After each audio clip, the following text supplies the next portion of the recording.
عورت سمجھتی ہے کہ مرد اس کی خوبصورتی پر مرتا ہے، جبکہ یہ عورت کی سب سے بڑی غلط فہمی ہوتی ہے۔ اگر مرد خوبصورتی پر مرتا ہوتا تو کوٹھے پر کوئی خوبصورت لڑکی نہ ہوتی۔ جب محبوب کی توجہ کسی اور جگہ ہو جائے تو سچے عاشق کو اس طرح پتہ چلتا ہے جیسے فرشتوں کو انسان کی نیکی اور بدی کا۔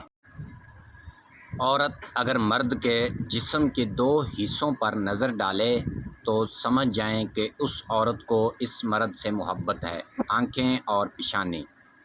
مرد کا مزاج ایک ضدی بچے جیسا ہوتا ہے۔ عورت اسے کبھی جھکا نہیں سکتی بلکہ اپنے پیار سے منا سکتی ہے۔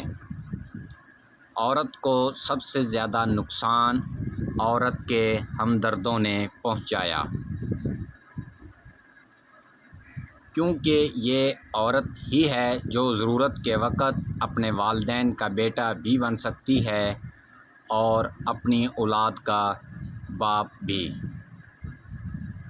ایک عورت آگ سے گزرنے کے لیے بھی راضی ہو جاتی ہے جب سامنے والا اس سے مخلص اور عزت دینے والا ہو۔ وہی مرد نایاب ہوتے ہیں جو غصے کی حالت میں بھی عورت سے بات کرتے ہوئے تہذیب کا دامن نہیں چھوڑتے۔ ایک بزرگ سے کسی نے پوچھا کہ انسان کا سکون کہاں چھپا ہے؟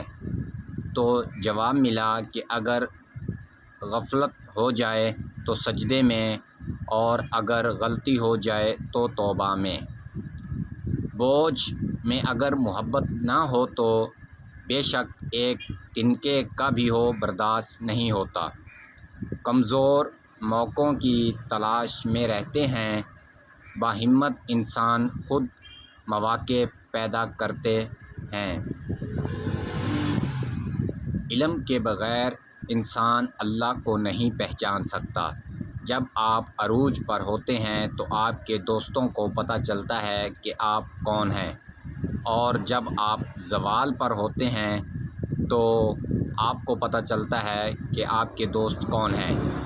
اللہ پر ہمیشہ بھروسہ رکھو، کیونکہ اللہ وہ نہیں دیتا جو آپ کو اچھا لگتا ہے بلکہ وہ دیتا ہے جو آپ کے لیے اچھا ہوتا ہے۔